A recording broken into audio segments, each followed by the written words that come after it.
Olá, o que está acontecendo com o povo brasileiro? Da passividade que atravessou mais de uma década, agora o povo saindo às ruas para protestar e exigir melhores condições de vida no país. Sobre esse assunto eu converso aqui no estúdio com o professor Eduardo Guerini, que é mestre em Sociologia e professor da Universidade do Vale do Itajaí. Obrigado, professor, pela sua presença. Professor, como que o senhor analisa essa mudança de comportamento tão repentina? A gente teve aí as diretas já, depois passou um período e teve lá o impeachment do Collor, que o povo também saiu às ruas, e agora a exigência aí de baixar 20 centavos da passagem do ônibus, que começou por São Paulo, mas que desencadeou aí no movimento grande que aí atinge todo o Brasil. Como é que o senhor analisa essa questão, professor? Bom, realmente é um movimento que deixa uma certa surpresa no ar, mas ele é resultado de um processo que é um processo de insatisfação generalizada. Por isso esse espontaneísmo, esse voluntarismo em que as pessoas redescobrem a capacidade do protesto e redescobrem ao mesmo tempo a possibilidade de protagonizar mudanças diante de um país que vendia uma imagem de estabilidade, de um certo crescimento econômico, de uma distribuição ainda que seletiva da renda e, ao mesmo tempo, alguns fatores foram se deteriorando nos últimos anos. Primeiro, o escândalo da corrupção, que se generalizou no Brasil. Por outro lado, os abusos continuados da classe política brasileira em dar as costas às reais necessidades da população e garantir benefícios próprios, as benesses do poder, como todos veem cotidianamente.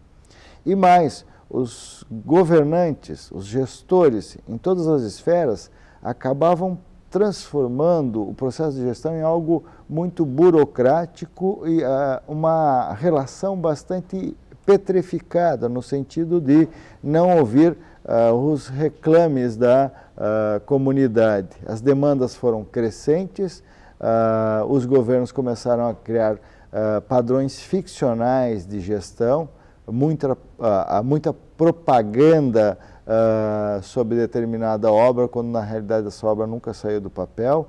As campanhas eleitorais, elas criavam miragens, e essas miragens eram miragens democráticas, no sentido que o voto na urna eletrônica, a opção na urna eletrônica e os programas, eles não eram coincidentes com a agenda da população. Resultado, ocorreu um afastamento da representação e a democracia representativa no mundo também sofre abalos. Consequentemente, isso repercutiu. Os ventos de mudança estão transformando aquele brasileiro que resignado sofria, mas que está vendo que é possível mudar. E isso somado às debilidades estruturais. Aí vem um ingrediente, a opção de mostrar o Brasil para o mundo como um país receptivo a grandes eventos esportivos. Os gastos estratosféricos com a Copa de 2014 e com a Copa das Confederações.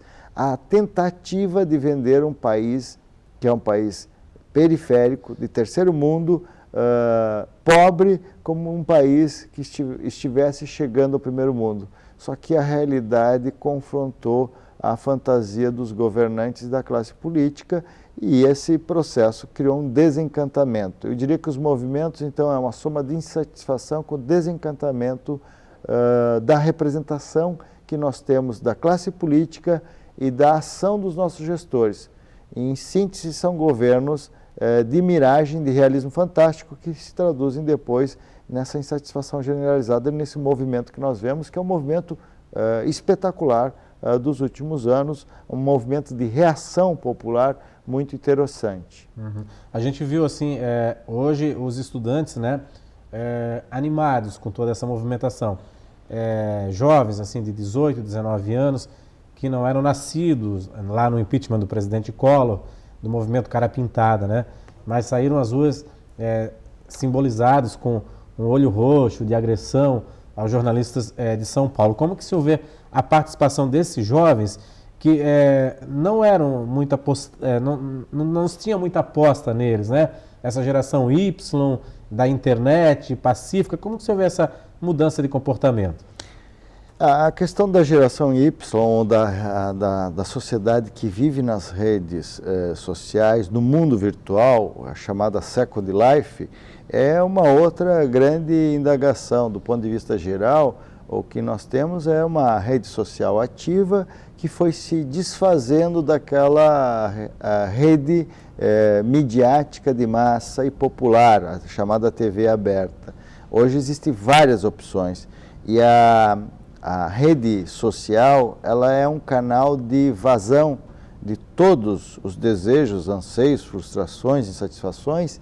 Isso foi criando um aprendizado, né? Algumas manifestações eram convocadas e iam 3 ou 4 pessoas, depois foi aumentando, até que o motivo real criou uma relação entre o mundo virtual e a própria condição real dos indivíduos, aliado à ação desproporcional, desmensurada das autoridades, sem contar a negação de dialogar com esse grupo. Então, esse processo foi um processo de desconstituição daquilo que é o mais nobre na política, que é a arte de dialogar.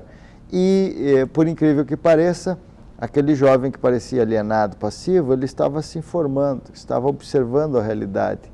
E hoje ele está transformando a realidade, ou seja, reconquistando aquele protagonismo de um sujeito social que todos gostariam, pretenderiam. Então são jovens informados, que têm uma capacidade de articulação muito mais ampla, que produziram esse movimento, e esse movimento que tem uma base real, demandas, carências, necessidades que não foram supridas nos últimos anos, e não é pouco tempo. Ou seja, essa luta por melhoria da educação, da saúde, do transporte público, os aumentos desmedidos pelas autoridades, tanto que todos, sem exceção, todos os municípios, as capitais, reduziram a tarifa e, num ato quase que em cadeia, começaram a pretender dialogar. Só que agora é tarde, porque o movimento já está dando outra bandeira de luta e já fala-se em um movimento mais amplo, né?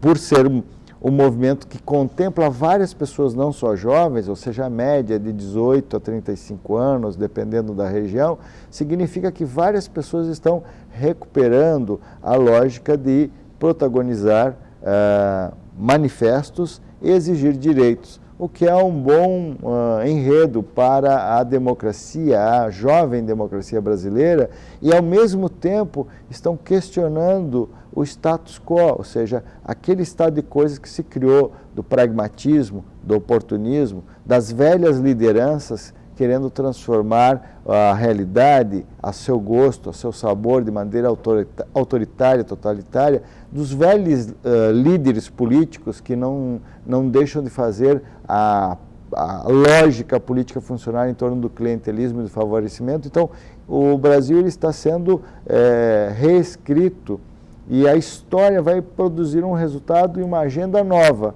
E essa agenda nova vamos dizer assim, é muito importante para o Brasil.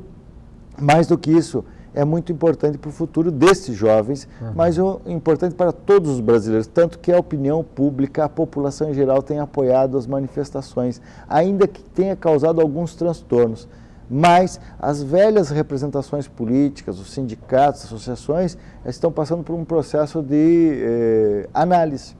Ou seja, por que nós não fomos convidados? A resposta é bem clara, porque todos estavam cooptados pelo governo numa grande aliança para arranjar um projeto de reeleição, que é um projeto de poder e não um projeto de nação. Resultado, a insatisfação tomou conta desse movimento, mas a população apoiou porque também estava insatisfeita. O fato de, hoje, o que a gente viu nas diretas já, nas imagens das diretas já, que eram muitas bandeiras políticas, né? O fato de ser um movimento popular, sem ter essa bandeira, na realidade é um movimento político também, mas sem ter partidos, né? Isso é uma vantagem também para o povo brasileiro, professor? É uma vantagem no seguinte aspecto, porque quem participa do partido político é aquele que está cooptado pela atual condição de representação. quem tem uma associação também está sendo cooptado. Então, é uma oxigenação naquelas velhas representações. Ao mesmo tempo, quando eles negam uma feição partidária, negam uma feição de bandeiras que estejam ligadas a determinadas entidades, significa que essas entidades elas foram carcomidas pelo tempo, elas perderam legitimidade, perderam representatividade e perderam a confiança do cidadão, que é aquele que está fazendo a manifestação, ainda que seja jovem. Em última instância, eles vão ter que passar por uma nova análise, uma nova reflexão de como atuar daqui para frente.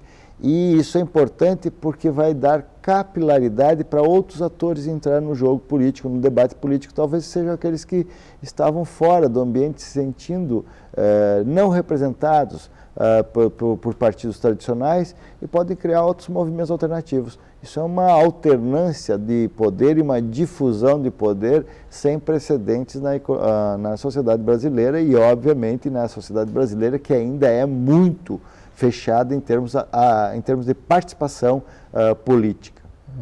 Ok, professor, a gente vai fazer um rápido intervalo, mas quando nós voltarmos, queria saber do senhor como é que vai ficar a imagem do Brasil aí frente à comunidade internacional, né? O Painel Univale volta em instantes. O Painel Univale está de volta. O nosso assunto hoje é a manifestação que toma conta do país, toma conta de cidades pequenas, também em todo o Brasil, aqui na região, como Tijucas, Bombinhas, Barra Velha, cidades que antes aí a gente não via tanta manifestação. Hoje o povo dessas cidades, e cidades também como Itajaí, Balneário Camboriú, que já são maiores, estão saindo às ruas, o povo está saindo às ruas. Eu converso aqui no estúdio com o professor Eduardo Guerini, que é mestre em Sociologia e professor aqui da Universidade do Vale do Itajaí. Professor, eu queria conversar com o senhor a respeito da imagem do Brasil, né, frente à comunidade internacional. Mas antes disso, eu queria perguntar para o senhor, o que muda depois para a sociedade de todo esse movimento? Está se escrevendo aí uma nova página na história do Brasil? Creio que para os sociólogos, né, para os cientistas políticos, uma fonte bastante grande aí de estudo para analisar esse movimento. O que muda depois, né, de todo esse movimento no Brasil? Olha, principalmente o que muda é a forma de fazer política. O processo que foi desencadeado é um processo que nega a antiga forma de representação política, principalmente para os partidos políticos tradicionais. Também nega a forma de fazer política dos governantes. Não é possível impor uma visão de gestão sem analisar as demandas ou carências da sociedade. E realmente é uma nova forma de entender como lidar com movimentos, manifestações, determinadas classes ou determinados grupos sociais que não vão buscar um referencial naquela forma de representante que faz a intermediação entre sociedade civil e Estado. Agora eles querem fazer com que a democracia ocorra com maior velocidade, com maior transparência, maior porosidade do poder político. Então essas mudanças vão reescrever capítulos interessantes na história. Como o movimento ainda continua em ebulição, apesar da redução das tarifas, e ele se espraiou por todas as cidades do Brasil, grandes, médias e pequenas, há uma sensação de que essa construção da agenda política se altere numa velocidade nunca jamais pensada. Parafraseando aquele velho líder carismático que foi presidente do Brasil e que nesse momento ele emudeceu e também não sabe o que dizer, nunca na história desse país se viu uma movimentação tão intensa em tão pouco tempo, com uma bandeira tão ampla, né? Com bandeiras tão amplas, com uma ação tão ampla em vários locais ao mesmo tempo, independente da comunicação e sem uma estrutura clássica de um líder ou de um grupo que coordena essas manifestações. São vários grupos coordenando ao mesmo tempo, várias pessoas surgindo. Então nós temos um laboratório de novas lideranças políticas que pode desencadear uma mudança na estrutura política e social do país, o que é benéfico. O debate ainda não está concluído. Ainda que os padrões tradicionais, principalmente dos governantes, dos representantes do Congresso Nacional, dos governadores, dos prefeitos, dos vereadores, tentem buscar uma aproximação, há uma clara evidência que não vai ser da mesma forma. Então, fica um recado para as velhas lideranças e para a velha prática política. A sociedade disse, basta, chega de corrupção, chega de embromação e nós queremos governos de fato e ações que atendam às nossas carências e necessidades. Então, essa página ainda está em processo, né? Algumas linhas foram redigidas, mas falta todo o outro enredo, que é o pós-movimento. Alguns apontam um esgotamento rápido. Eu diria que esse esgotamento ele pode ser mais longo do que o esperado, mas a confirmar e a conferir nos próximos dias e semanas. Eu queria perguntar para o senhor como um sociólogo, né, que estuda a ciência política também, especialista em ciências políticas, gostaria de perguntar para o senhor, por que a oposição, quando ela vira a situação, ela continua fazendo o mesmo que a situação anterior fazia, que o partido fazia? Então, mudou-se aí do Fernando Henrique para o presidente Lula, mas o que dá a impressão, e para o povo também, de que o presidente Lula continua fazendo as mesmas coisas. Só muda o governo. Dilma também, né? Também, só muda o governo, mas a prática é a mesma, de corrupção, né? De desvio de dinheiro, de obras paradas. Por que acontece isso, professor? Por que não há uma mudança efetiva? Bom, se fizer uma comparação do governo Fernando Henrique, do governo Lula ou do governo Dilma, nós temos aí um modelo que foi imposto pelo sistema financeiro internacional, que é o chamado modelo neoliberal ou a forma híbrida dele. No caso dos governantes latino-americanos e periféricos, por assim dizer, todos eles estão submetidos à clivagem desse sistema. Na verdade, não é uma nação que elege o seu governante. Quem elege o governante é o sistema financeiro.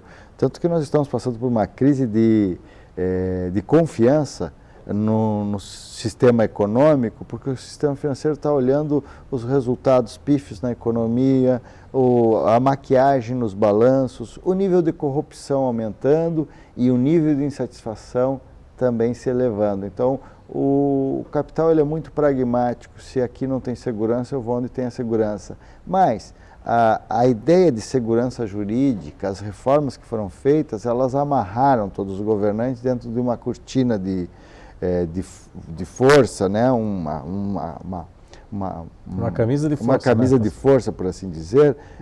E isso impediu que, mesmo com legitimidade dada por uma ampla maioria da população, pelo sistema financeiro internacional e pelo próprio empresariado nacional, o ex-presidente Lula fizesse governo que fosse um governo diferente. Ele quis a acomodação de um projeto de poder e não do projeto de nação. Ou seja, se acomodou e se acovardou. Eu sempre brinco, o Lula era um excelente garoto de recados do sistema financeiro internacional. Ele fazia direitinho a lição de casa. E ele vendia isso, tanto que a Carta ao Povo Brasileiro foi uma carta negociada com os americanos e já foi desvendada isso, já foi divulgada uma parte das correspondências que eram trocadas antes da eleição de Lula. Ele fez isso para justificar. No segundo mandato ele se acomodou mais porque o mundo estava em um mar de almirante, o céu de brigadeiro, a economia estava solavancos muito lentos. Só que quando começou o final do mandato dele e ele já tinha uma popularidade em torno de um projeto que era fazer a continuidade do seu governo, dar continuidade ao projeto de poder, ele, na verdade, sequestrou o discurso do PSDB, sequestrou a prática do PSDB, tanto que o mensalão é uma prática que começa em Minas pelo PSDB, e ao mesmo tempo sequestrou a acomodação, o acovardamento diante de se transformar em um líder. Ele, vamos dizer assim, ele se abobalhou com o poder. E aí o Criador fez a sua criatura. Só que a criatura, como eu dizia na época da eleição, ela não é altiva. Por isso que ela está, nesse momento, pedindo informações. Ela vai a São Paulo e faz reunião com quem? Com a sua forma de criação. Ela tem que ter sempre dependência do Criador. A criatura e o Criador, eles vivem umbilicalmente num projeto, que é um projeto sonhado de realismo fantástico, vender uma ideia, uma falsa ideia, que na realidade não se realizou, mas mantém um projeto de poder. Pois bem, a criatura vive com seu espectro, e esse espectro que governa. Então, o presidente Lula que governa, ele é o primeiro-ministro do Brasil, e a Dilma é uma governanta, não uma presidente. Essencialmente, isso que é o mais drástico, talvez esteja aí um dos elementos políticos da insatisfação. Nós queríamos uma presidente porque ele vendeu uma grande gestora, e o resultado é que nós temos uma péssima gestora. Ele vendeu um país que poderia chegar ao primeiro mundo, só que nós estamos voltando ao terceiro mundo. As carências estão aparecendo. Ele vendeu uma ideia de estabilidade, só que nós estamos voltando à instabilidade. Então, todos esses ingredientes somados à corrupção e aos acordos para esse projeto poder se sustentar, acordo com quem? Com as velhas lideranças. Aquelas que estão carcomidas, que já estão negativadas na opinião pública. Se você falar, por exemplo, de José Sarney ou de Renan Calheiros, você não precisa nem fazer uma análise profunda. A demonstração é a pior possível, a imagem é a pior possível, mas eles continuam governando a República e distribuindo cargos e favores. Então, se é para se mudar, que se mude por completo, se mude a prática. E não tendo uma altivez, uma coragem de mudar, uma audácia de fazer diferente, o resultado é que eles estão naufragando, tomando do seu próprio veneno. Foram se abraçando ao que tinha de pior na República Brasileira e agora vão afundar, naufragar o projeto de poder porque eles não construíram uma nação. E quem não constrói uma nação não se transforma em líder. E professor, como que essa nação, né, que na realidade é uma grande nação, né, ela é vista aí pela comunidade internacional como um dos mais importantes países do mundo, na realidade, e hoje está com essa imagem arranhada, como que o senhor analisa aí a comunidade internacional frente a tudo que está acontecendo agora nesse momento no Brasil, né? Hoje a gente vê notícias aí da Deutsche Welle, da BBC, do New York Times, primeira página, em todos os jornais internacionais. Eu acho que a imprensa internacional e a imagem do Brasil é a imagem do Brasil real, um país caótico, um país cheio de carências, um país cheio de esperanças e um país pessimamente governado. Essa é a imagem que está se passando no país. E uma imagem que foi vendida de forma diferente. Ou seja, nos últimos anos se vendeu um realismo fantástico. O teatro dos absurdos se fez na política e o realismo fantástico se fez na economia. Essencialmente, a imagem ela não está deteriorada, é porque a imagem que foi vendida foi uma imagem falsa. É aquela ideia de propaganda que tem um vasilhame bonito, mas o conteúdo é muito ruim. Você vai vendo que o produto é ruim, de baixa qualidade. Então, de maneira geral, o que nós vemos é que o mundo está vendo o Brasil como ele realmente é. É uma republiqueta sul-americana, onde uma canalha política está saqueando há muito tempo, secularmente, com uma clara questão. É uma republiqueta em que nós podemos saquear matérias-primas, comprar produtos baratos com um povo que até então estava passivo, mas agora ele está se levantando. Por isso que a ideia do gigante que estava adormecido e agora acordou. E agora começa a se criar uma noção que é uma noção cívica, e essa noção cívica é um substrato de alteração daquilo que seria a imagem. Então, nós podemos nos colocar num momento histórico também de confronto com a nossa realidade, reconhecer que nós continuamos com carências, que nós continuamos com dependência, que nós temos necessidades, mas que nós podemos, pela força pela capacidade da sua população, mudar, alterar esse estado de coisas e pintar uma nova fotografia sobre o Brasil, ou seja, rebuscar aquilo que eles venderam de forma equivocada. E venderam num marketing muito rastaquera, típico dos líderes populistas e carismáticos que povoam a América Latina. Então esse realismo fantástico, ele caiu por terra. Agora nós temos a verdade, e a verdade apareceu nas imagens, nos telejornais, nos jornais impressos, na mídia mundial, que foi replicada, inclusive com os brasileiros no exterior apoiando o movimento, ou seja, dizendo, realmente era isso que precisava, dar um basta nesse tipo de coisa, nessa construção fantasiosa, porque o Brasil não precisa vender essa imagem, porque ele não é isso, ele não tem capacidade de fazer espetáculos e receber eventos internacionais, porque ele é carente em tudo, transporte, segurança, saúde, educação, etc. E as prioridades estão invertidas.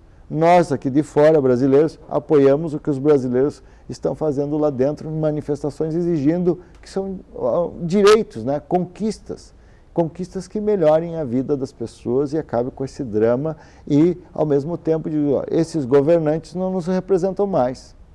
Não nos representam porque eles não fizeram o que tinham que fazer. Fizeram um governo de empulhação, um governo de enganação e agora nós queremos um governo real, um governo de ação, de responsabilidade com o futuro desse país. Ok, professor, queria agradecer a sua presença aqui e obrigado aí pelas informações. Eu espero que a população realmente saia mais às ruas e proteste, né, pelos direitos, tanto que tem muita coisa ainda para ser consertada, né? Muito obrigado. Com certeza, eu acho que é importante esse espaço, também agradeço, e é importante porque nós temos vários estudantes, vários acadêmicos que estão sentindo essa oxigenação, esse pulsar. E uma sociedade que pulsa nas ruas é uma sociedade viva, logo nós temos que observar isso como uma aula de história da cidadania e de construção política de um novo tempo no Brasil. Ok, muito obrigado. O Painel em Vale volta amanhã. Até lá.